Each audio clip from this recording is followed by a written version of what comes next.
I'm James Gomez, and today we're here at the home of Frank and Connie Mejia. We're in the Alta Vista area, which is an area north of Imperial Highway and south of Las Lomas. Frank grew up here since the 1930s when he married his wife in the 1940s, and they've lived in this area for several years. Frank, it's an honor to be here with you today. Thank you. Frank, first of all, tell me a little bit about the Alta Vista area where we're at today. Okay, the Alta Vista area, when I came here, we had a lot of homes moved from Sunny Hills, which is used to be Bassanchuri Ranch. And they brought roughly maybe 20 homes. And the only ones that are left are roughly 3 or 4 homes that are the original homes. And from there, they started building, and I built my home here when we were going to get married by Pete Gomez and Paul Castro were the carpenters. Who were some of the families that lived in this area? Oh, the big families were the Navarros, the Reynoso, and in fact, Reynoso, the one that was in the government, we have a picture of him going to Wilson School here.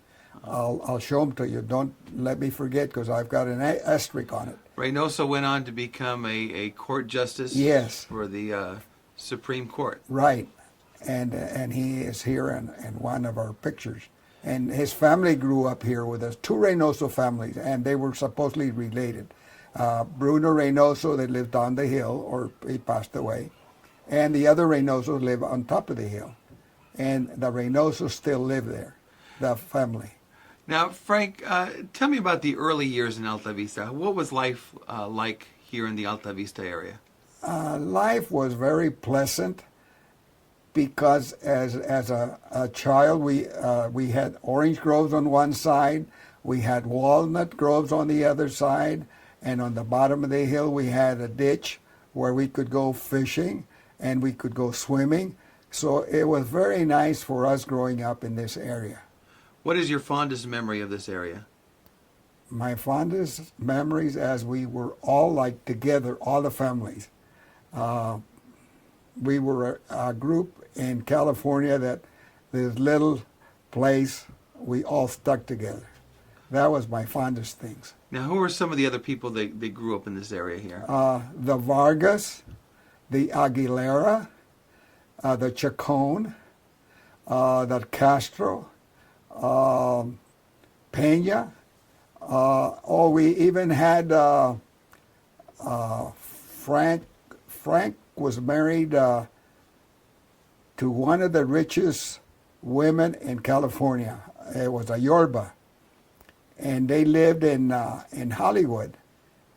And he said that as far as you could see, 4 ways, she owned all of it. Really? And after 5 years of marriage, because they used to have parties every night, he said they'd have movie stars, directors, everything. And once she got tired of him, she asked him what he wanted. And he said he wanted a new car. Uh-huh. So that's what he got for divorce, a new car. A new car. Uh-huh.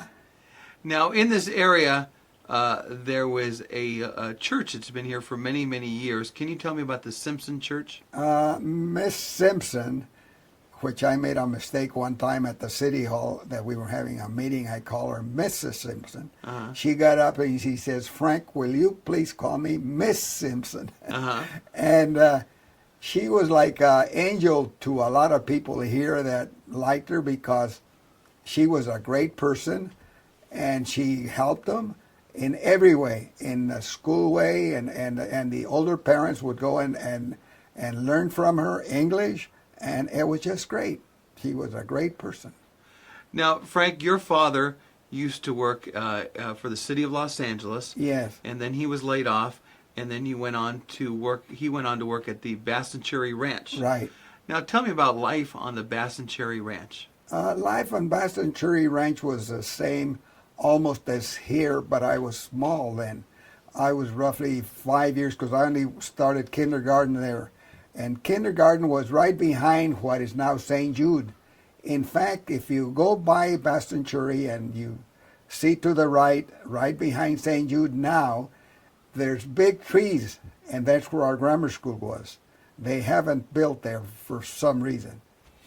And And your father was a laborer there. my father was a laborer, picked oranges, and he was brought over by the Vargas family because it seemed like whenever you know somebody and you run out of work, then they find work for you. Your friend does. And he picked oranges. And what was the pay like back then? I don't even know how much it was. It was very little. They could barely make it, but we had oranges and all kinds of fruit around, so we made out. And an interesting story about the Bastencherry family. You want to share that with me? The story goes that when they bought and they started building, they were growing Valencia oranges and walnuts, but mostly oranges and Valencia. And they borrowed money after a few years on the same property they had bought, and they couldn't pay the bank, so they went bankrupt. That was what the way the story goes that I know. So they went bankrupt, and what happened to all the workers then? That's when in school, I forgot to tell you, they sent the teachers would give the students letters to send home, and if anybody wanted to go back to Mexico, they could go free from here to Texas and Juarez, and there they had to pay their own way to get to whatever state they came from, Mexico. And a lot of people left, and the rest, like us, we didn't want to go. We came and we stayed here in Alta Vista. Uh-huh. So they went bankrupt, and you guys were thrown out. Yes. What did your family do? Well, my dad got a job here right away in this area, and he started working. I even forget. Placencia Mutual and La Habra, and they all worked seasonal, and during summer they would go up north and work. Now, I understand these Bastencherry boys had a reputation of being womanizers. Yeah, they were womanizers. And in fact, we had one of their boys grow here, and they gave the family a house so they wouldn't turn him in. And the boy grew up with us. So many of these Bastencherry boys were mixing it up with the Mexican women. Right. And they had children by them, and that was kept quiet? Mm-hmm. Right. Yes. Okay. One of the schools that you went to, first of all, can you tell me about Wilson School? Wilson School,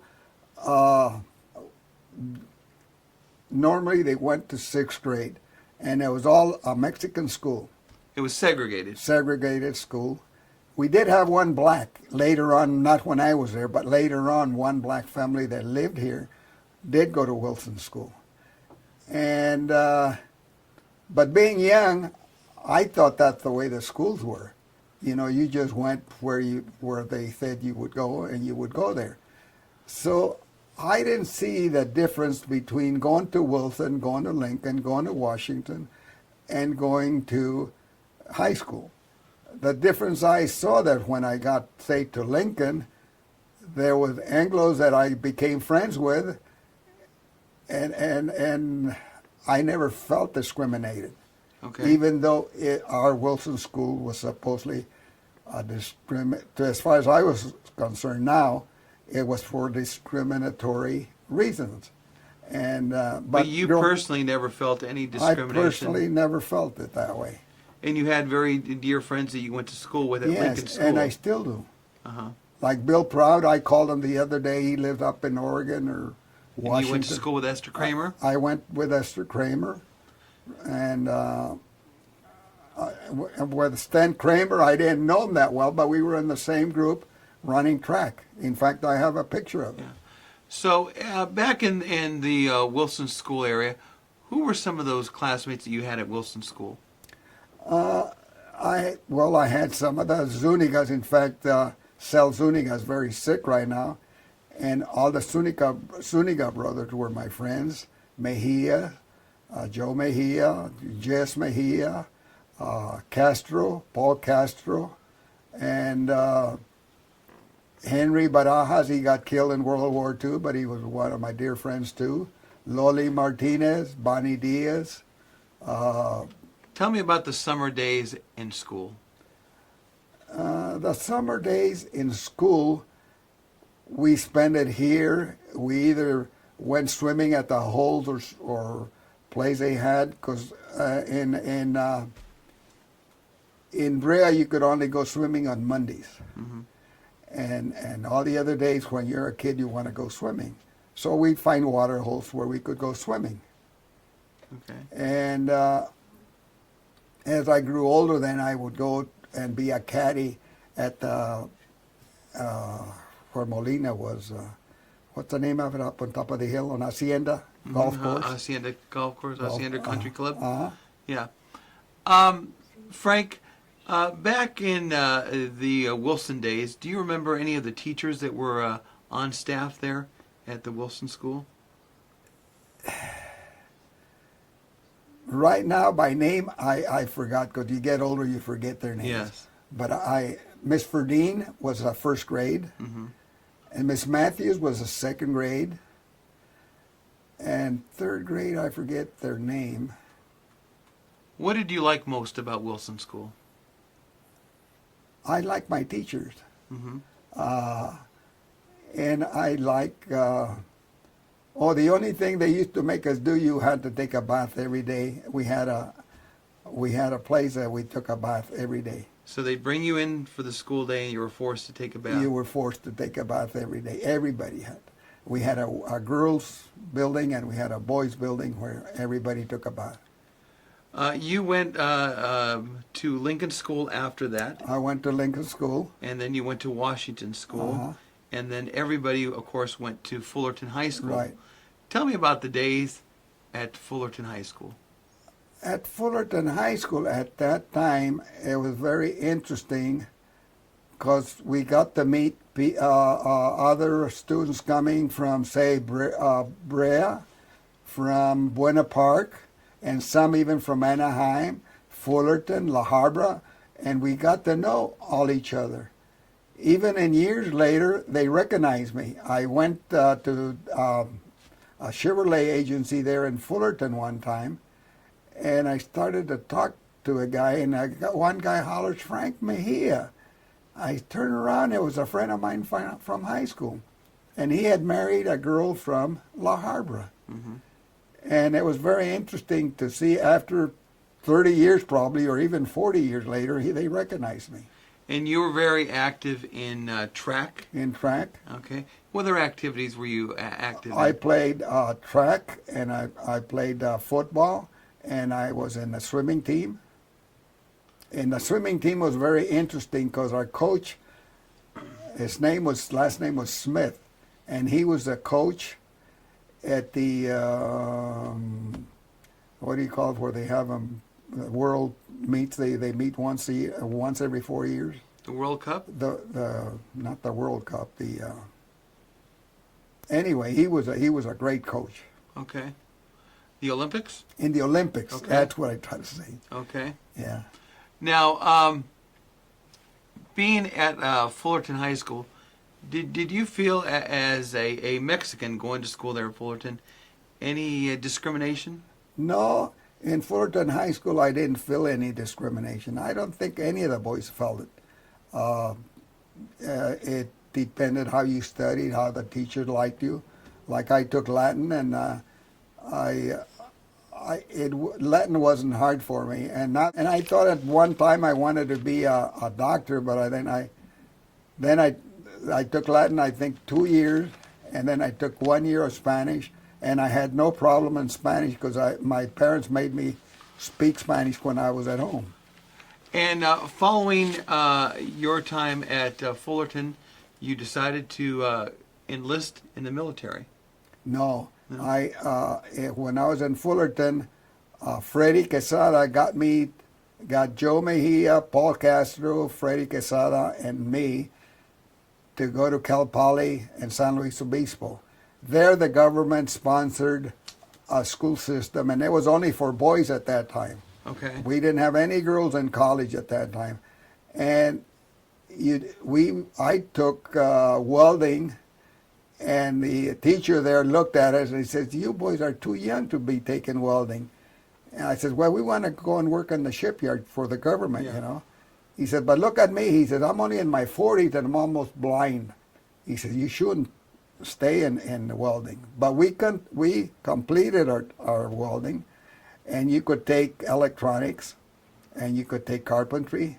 So I took a little bit of electronics. That's how I ended up getting in Boeing. Uh-huh. And how did you end up getting your service to the military? I got drafted. Okay. And What year were you drafted? in 44. Okay. And when you get drafted, you take a test. And I ended up going to Fort Riley, Kansas. And in Fort Riley, Kansas, Mickey Rooney was there. But he was in another company, but he was in the same group. So when we got there, they had us cleaning all the barracks. And we were all 18 years old. We didn't want to be cleaning barracks. We wanted to go in the front lines. So we decided to join the paratroopers. But the government would not let us get out of staying in the cavalry. And so we had to take the 3.5 months or 4 months of training in the cavalry. And then they took us to Georgia, Fort Benning, Georgia. Uh-huh. Everybody got to come home except the guys that joined the paratroopers. We were all sad because we thought we were coming home, and we got sent to Fort Benning, Georgia. And then in 1945, with your troop, you guys went to Japan. In 45, when Roosevelt died, we were due to go right away to Europe. But then Europe was getting control. We were controlling the Germans by that time. So they decided to send us to the Philippines. So I ended up in the Philippines.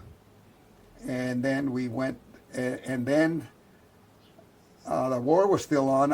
When I was in the Philippines, the war was still on for about 6 months. And then that's when we threw the bomb, and the Japanese gave up.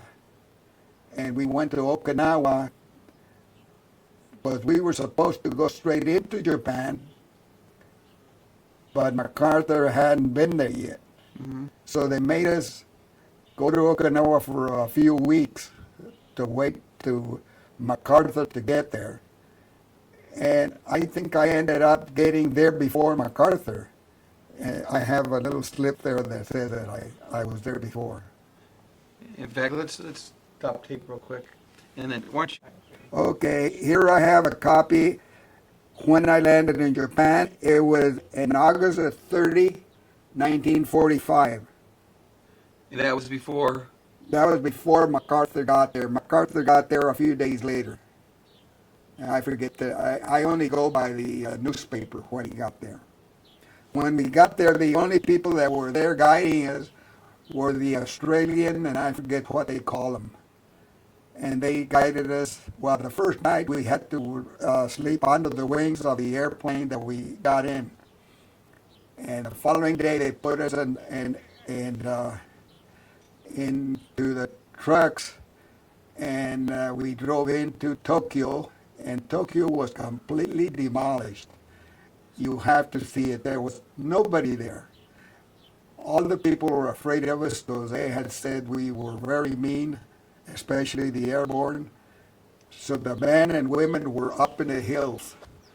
And then they guided us out of Tokyo into one of the small cities.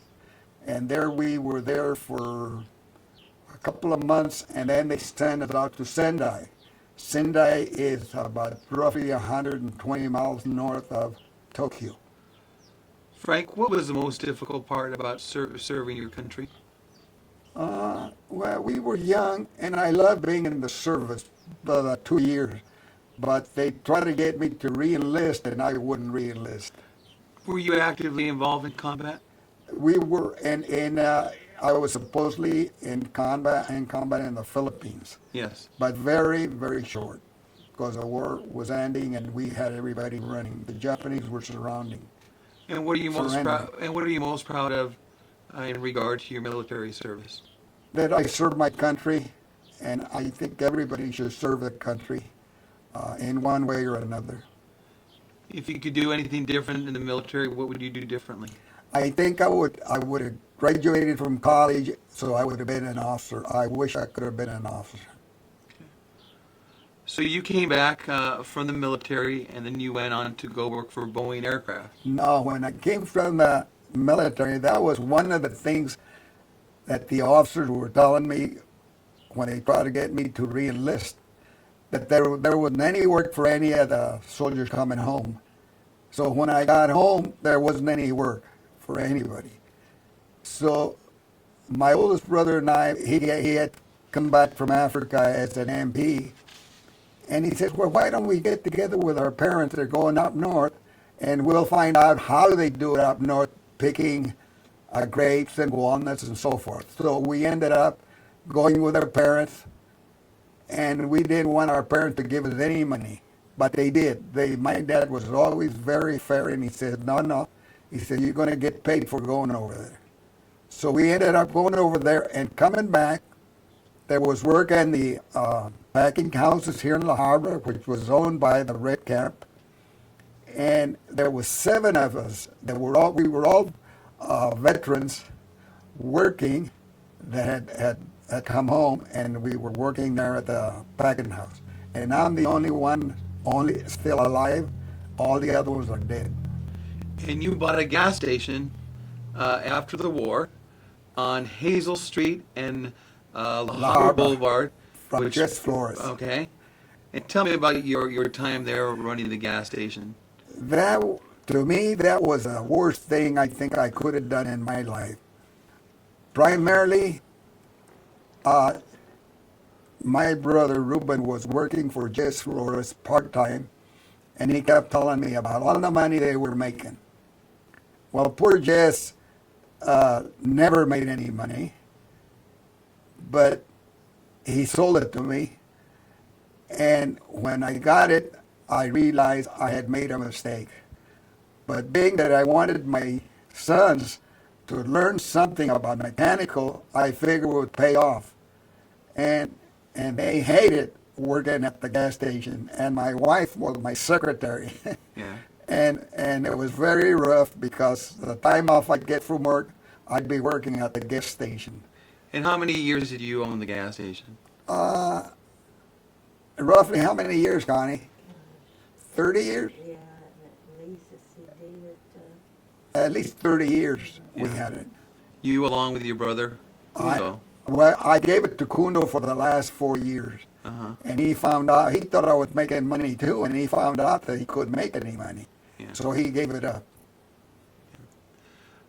One of the areas in La Habra is the Campo Colorado, or the Red Camp area. Can you share with me that area? You had a lot of friends that lived in that area.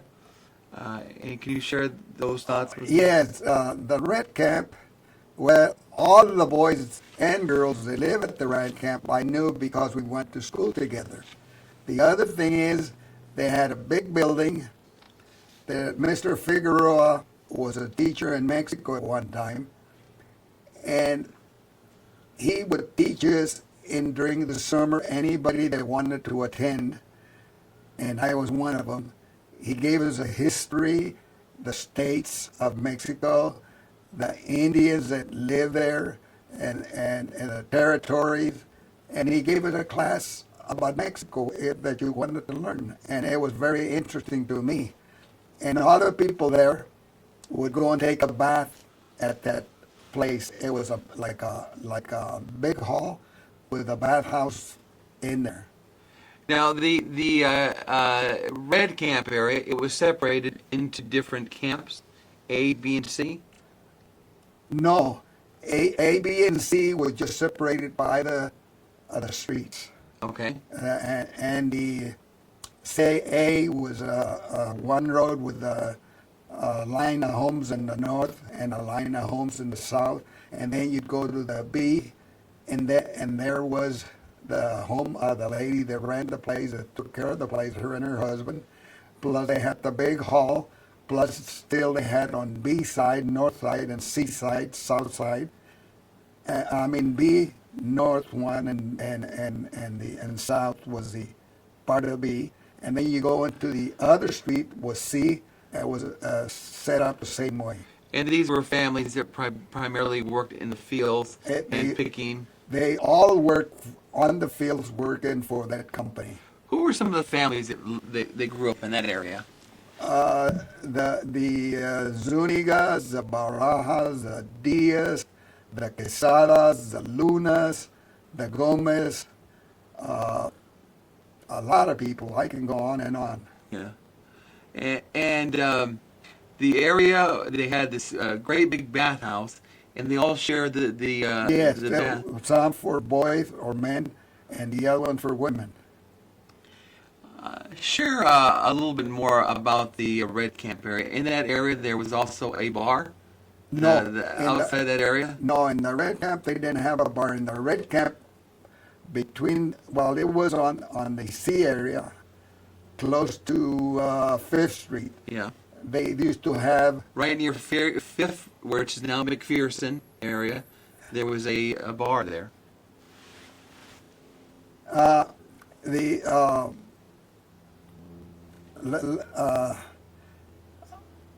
They had a dances there during holidays. We used to call them, I forget the name we say it in Spanish.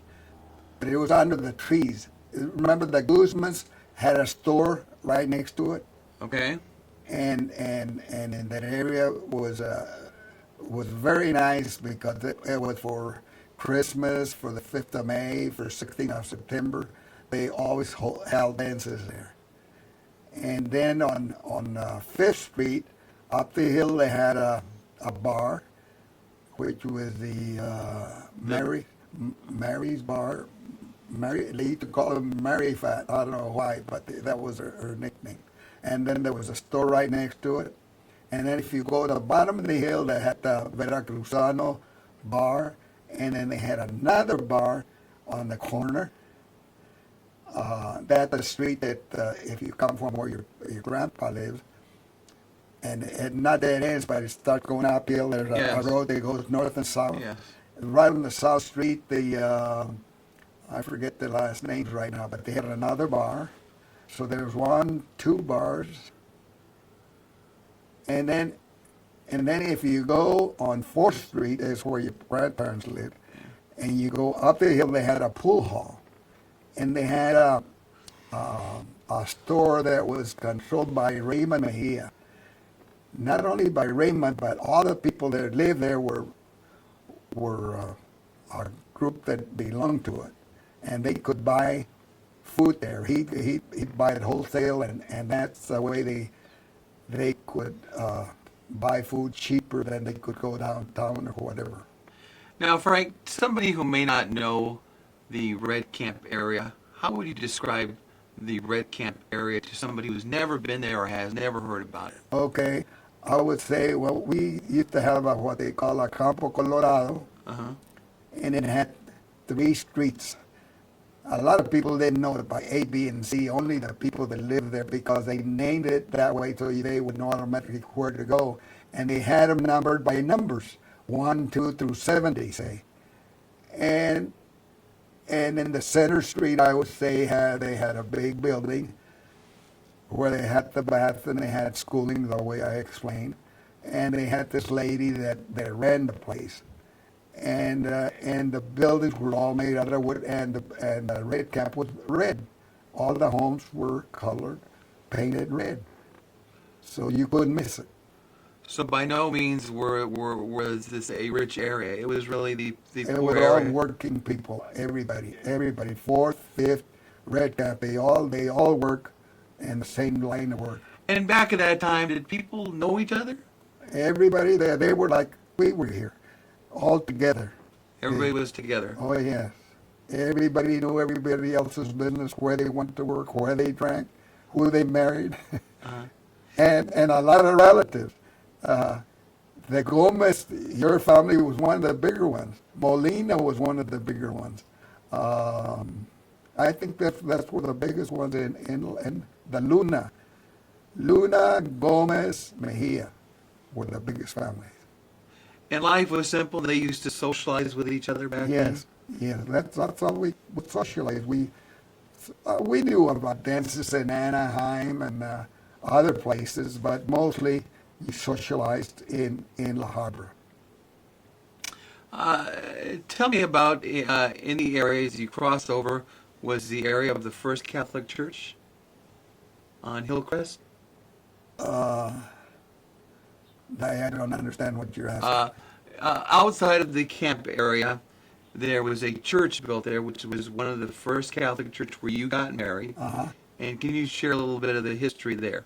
Yes, the reason we had a church in the camp, Catholic church, and there was 99% Mexicans that went there. We had a few people come from Brea to the church, but they were Mexicans too. And the church burnt after so many years. It was all wooden church, as you can see in one of the pictures. And then they built a church across the railroad tracks, the new Our Lady of Guadalupe, the same name.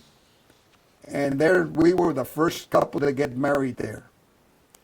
And You and Connie. Connie and I were the first couple. And that church stayed open, and I don't know how many years. It's quite a few years. And then the church came around who could help build a new one, the one that's there now. And I was one that helped. And not a lot of money. I think I gave $500, but to me, $500 at that time Yes. was quite a bit of money. Uh-huh. And everybody helped to build the church, the new one that we have now. Which is actually the now known as the Coleman Center, was the church first there, the Coleman Center. Then they built the larger. No, I'm talking about the larger one. Okay. That's the one that they wanted. They asked for help. Okay. I never helped on the one that I got married. The new one that we have now. Okay. Frank, let's talk about some of the prominent people that went on to be very successful in the Mexican community. Of course, Jesse Flores. Jesse Flores was one of the main ones. He played in a lot of different teams, and he was just a fabulous person. You played with him in the Little Leagues? No, Jesse was older than I was. Okay. And he was at least 10 years older than me. Okay. And I followed him when he played for the Angels, and before that when they used to play here in La Habra, and then he went to Cleveland and San Diego and up to Minnesota. He played in a lot of teams. Now, who were some of the people that he played with here in La Habra? He played with Lionel Luna, Padilla. In fact, Tony Padilla played for the Yankees, and Tony broke his leg every time sliding home. He was a power hitter, and the second time he I forget if it was the first or second time he said he broke his leg again, and he went into New York before he came home to know a little bit about New York, and he got held up by a bunch of Italianos that were there and took his money. They asked him, "You want the other leg broken, or give us your money?" So he gave him his money. And where would Jesse Flores and where was all the playing of Little League back then in baseball? Where would they play? When they started at the era of Jesse, the only place they played was there by the not the library, but the one in Euclid. Mm-hmm. What do they call that? The one by the railroad tracks. Yeah, right near where the Children's Museum is Where today. the Children's Museum, if you would look west, there is where they played every Sunday. Yes. And they used to play even against USC. Which is now where the Jesse Flores Complex Uh-huh. Center is now. Uh-huh. Okay. That's where they played. And everybody used to go and see them play. So there was a lot of excitement about this up and coming player from La Habra, Oh, yes.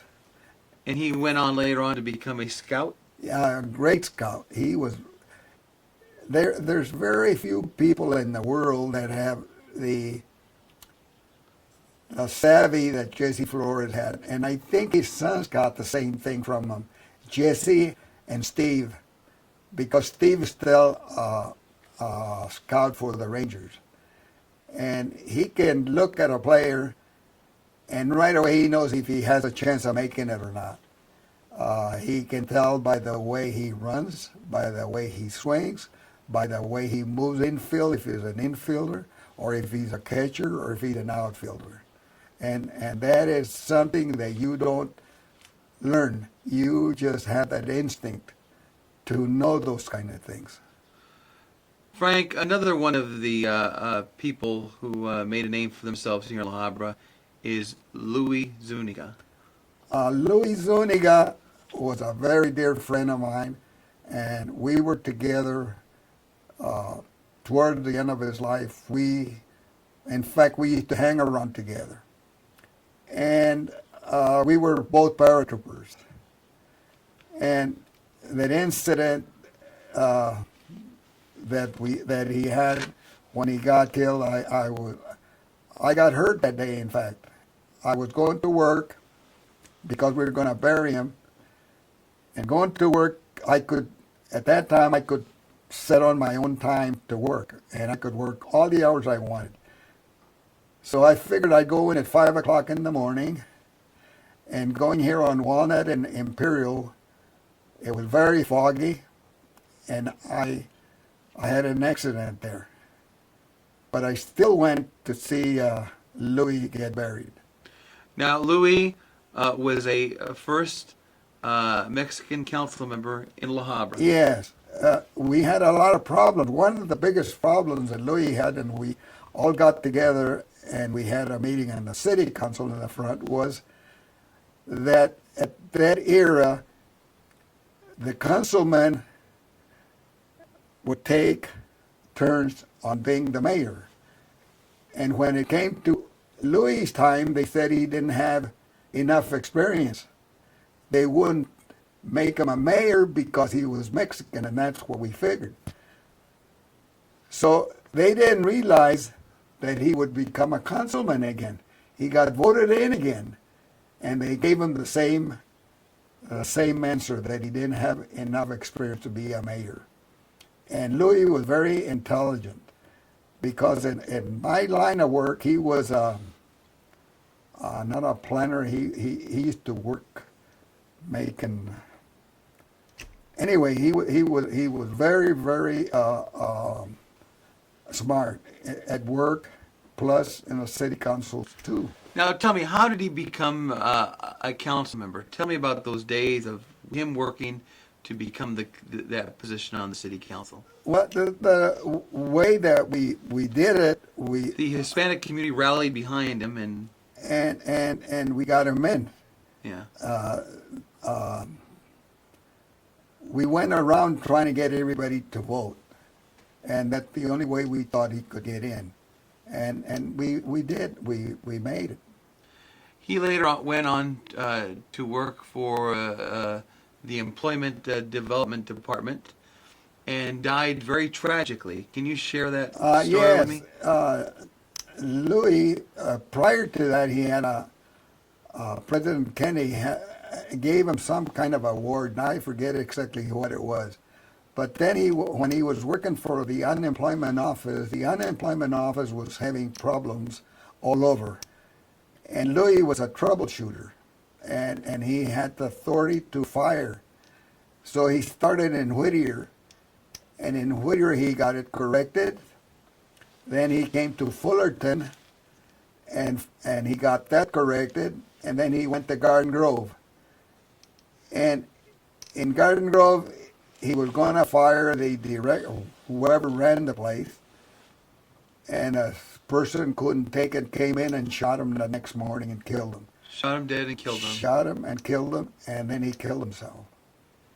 And I felt very, very bad about him getting killed.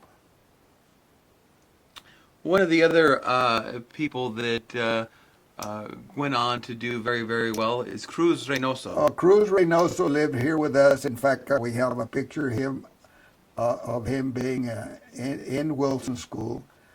Him and his brother graduated. His brother was a teacher in college.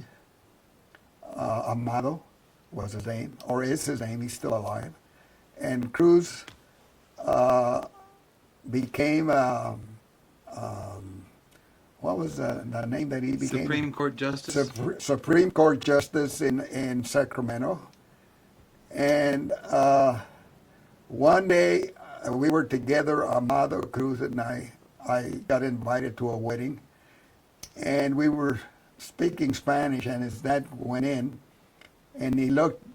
No, we were speaking English to all of us instead of Spanish, and his dad says, Cruz and Amado, what did I tell you about when you live in my house, you speak Spanish only? Do you hear me? And they were already married and already in the 30s. And they say, yes, Dad, whatever you say, Dad. So all three of us started speaking Spanish. Because normally, when we're around, we don't speak Spanish anymore. And then a lot of the kids, our kids don't speak it anymore.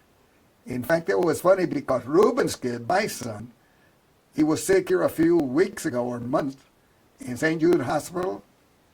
And this doctor walks in and he looks at the kid and he says, I'll bet you that kid doesn't know how to speak Spanish.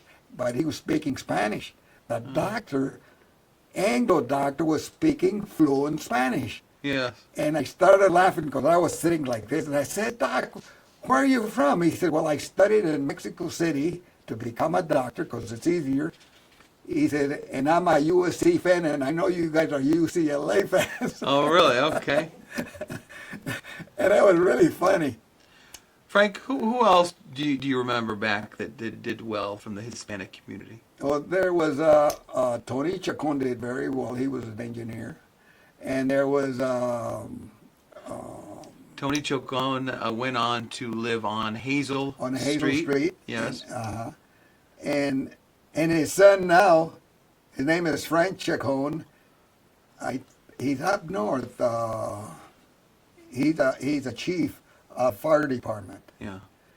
And then one of the other ones that went on to do fairly well was Cruz Gomez, who worked many years at the La Habra fire department. Fire department. Yes, he was very. I knew Cruz and I grew up together. And where did Cruz? Where did you grow up with him at?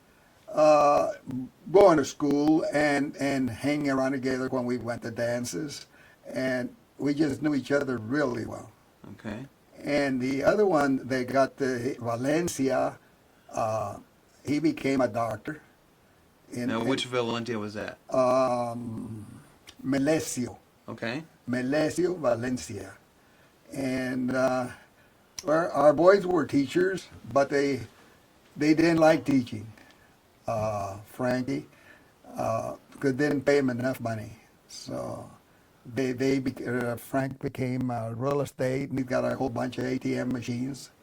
And Ruben is working as a broker. And David is working as a salesman in a cheese company, one of the best cheese companies in the country. Yeah. And then we had, who all did real well? The Reynosos,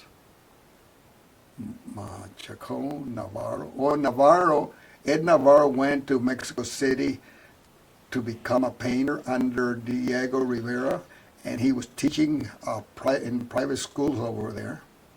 And then he came home. He's still alive. Yeah. Frank, you've lived in La Habra nearly 80 years, or about 80 years now. When somebody asks you, what does La Habra mean to you? La Habra to me means my home. I'm very happy living here. I've been not all over the world, but mostly all over the world. And I'm always wanting to come home. To me, I feel safe, free. We have a good police department. go to city council. We've had prejudice, but you find prejudice in every place. Everybody's prejudiced. I don't care what color you are, you're going to find in your life that people are prejudiced. But if you don't feel it, and then you're okay. Frank, how did you deal with the challenges you face in everyday life?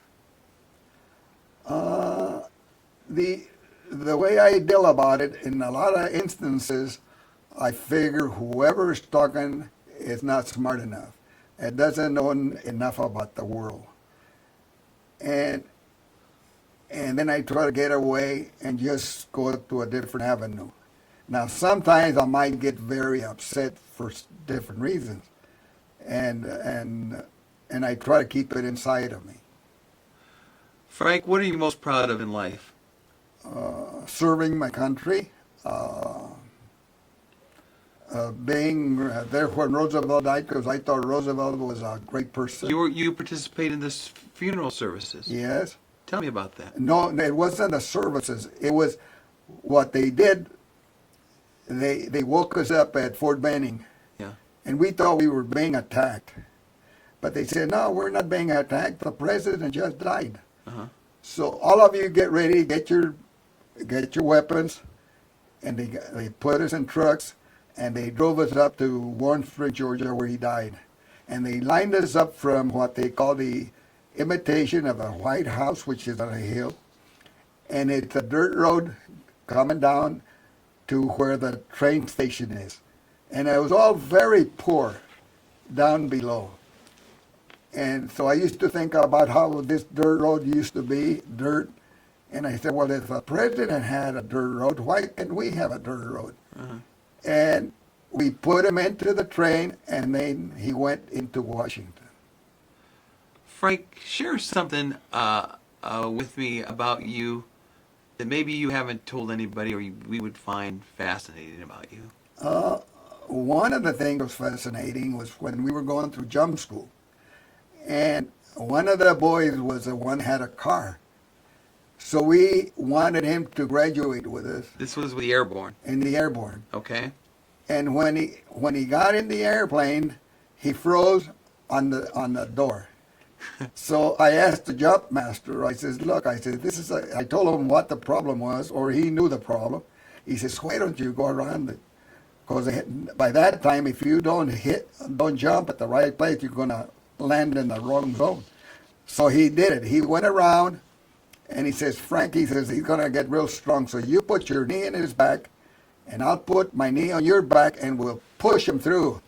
Uh-huh. So we pushed him, and everything was fine that day, but then we jumped again the next day, and what do you think he did?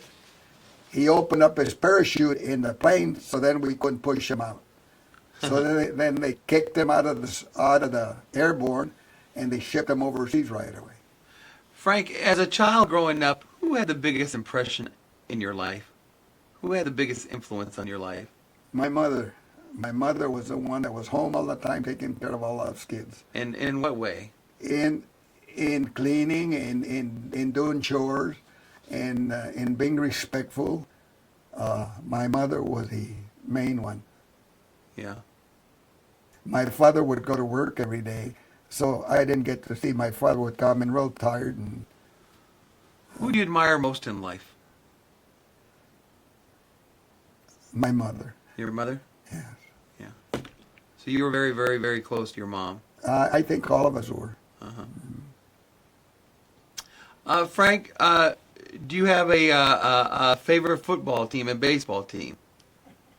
Baseball team, my favorite has always been San Francisco. The Giants. The Giants. Okay. I'm sorry. Okay. And football team. And football team, I really don't, I like all of them, tell you the truth. I follow all of them. I followed I don't like the ones we had here in Anaheim Okay. because they left us. The Rams. The Rams. Okay. And I like the one from Texas. Okay. Uh, The Astros? No, Oh, the football team. I'm sorry, the Dallas Cowboys. Is Dallas. who you're talking I about. like a Okay. quarterback, and I like the team, and I like the Jets. They have Sanchez there now, Yeah. and Sanchez. They never expected Sanchez to make the first team, but he made it. Those two teams are the ones I like. Yeah. What do you do in your free time now, Frank?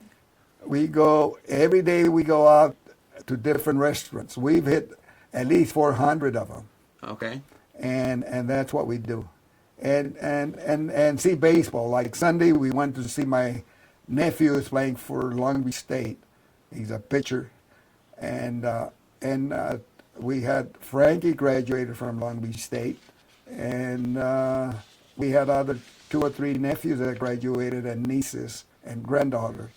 They have graduated from Long Beach State and Cal State Fullerton. Now, do you have a favorite vacation destination? Uh, I do, but my wife doesn't like to go to the Latin countries. Okay. We go to Europe or some other place. But I would like to go to, say, either Brazil or Argentina. Now, let me go back to your mom played a significant role in your family. What is your dearest, most fondest memory as a child? Eating beans. Uh-huh. They used to call me Beanie because I thought beans were the only thing to eat. I see somebody eating vegetables or meat. I thought there was something wrong with them, and that was me. And you still like them today? Oh yeah, I'm a bean eater. I'm the right bean eater. When they call you beanie, I'm the beanie. That is very, very dear. And tell me about the years that you worked at Boeing. Oh, at Boeing was very interesting because I worked for we built the F-111, and I work on the F-111 in electronics. And F-111 was the one that would go ground level. But I don't think we ever perfected it. That's my feeling. How many years did you work with Boeing? 30-some years. Mm-hmm. And then the next one I worked was on the space shuttle. Mm-hmm. And Minuteman. Minuteman is still going, and Space Shuttle is still going. And I don't know about the F-111, but those three were my main ones that I liked. Frank, how would you like to be remembered? As somebody honest with people and liking people. That would be something, because once you die, they say, oh, no, he was so and so and so. And I'll probably be one of them. Uh-huh. Frank, is there anything else you'd like to cover today or share with me? I like to cover Wilson School, even though it was all Mexican school. I had a good time in Wilson School. And I hope all my friends did the same thing. So You had a lot of friends back then. everybody was my friend. What would you guys do like on recess and times that you guys got? Oh, we would play. We had soccer, believe it or not, Uh-huh. and we had softball. In grammar school, we never had baseball. It was mostly soccer, and we had track. Who's your best friend in school? I had three good friends. The ones I went to Cal Poly with. It was Joe Mejia, Paul Castro, and Fred Quesada. Yeah. And what would you guys do together as buddies? Well, we all of us liked track. So, in fact, one of the meetings we had was championship that we had in Orange County, in the city of Orange at Chapman. And it was, at that time, it was Anaheim, Fullerton, who was the other ones? Orange. There was about 5 high schools, and whoever won that would be champ. And they had just bought me new track shoes, and I couldn't get used to track shoes. I could run without track shoes, but with track shoes I couldn't run. And I was running the 13:30 that day. That's less than a mile. And my friend needed my shoes to run the mile because the next one would be the mile race. And we're about three-quarters of the way around when he hollered at me. He says, Frank, they call me Kiko. Kiko, lend me your shoes. And I wasn't even done yet, but I was way back. That's the worst race I ever had. Now, Frank, how did you get the nickname Kiko Mejia? Well, a lot of people, by the name of Frank, they call him Kiko. Okay. That's how I got Kiko. And I stayed with it all the way through. Now, where did you meet your wife, Connie? I met my wife, Connie. I used to see her at the movies. I got to see her when I went to their home. And I went to a dance one time, and what was the name of the dance, Connie? Anyway, it was in Anaheim. And that's how I got to know her. And you dated, and then what's the secret to be married so long? And having a good wife. Okay. That's the secret. Without her, I wouldn't be married. And you went on to have 3 children. 3 boys, Frank, Reuben, and David. Okay. And you have 6 grandchildren? And 6 grandchildren. And they're all graduating from college. Now that's our main deal, that they're all graduating from college. Yeah. Now, Frank, you've lived a long life. If you could do anything different in life, what would you do? I think I graduate from college. That would be one thing I would do. And then get married with Connie. Yeah, those 2 things I would do. Now, you've lived here in the Alta Vista area for a long, long time. What made you want to continue to stay here? You had an opportunity to move and go to other areas. Why did you stay? One of the main things when our kids were growing up and they were playing Little League and going to school, they had a lot of friends, and they didn't want to move to another place that their friends were not present. And that was number 1. And number 2 was the wife didn't want a bigger home. So more house to clean, huh? Yeah, more house to clean, she says. It's easier to maintain here. Easier to maintain here, and we know everybody, we like everybody, and hopefully they like us. Frank, thank you so much for joining us today. It's been a pleasure to have you here Thank you, today. James. That was nice, you and a cameraman coming in here. I enjoy every minute of it. Thank you.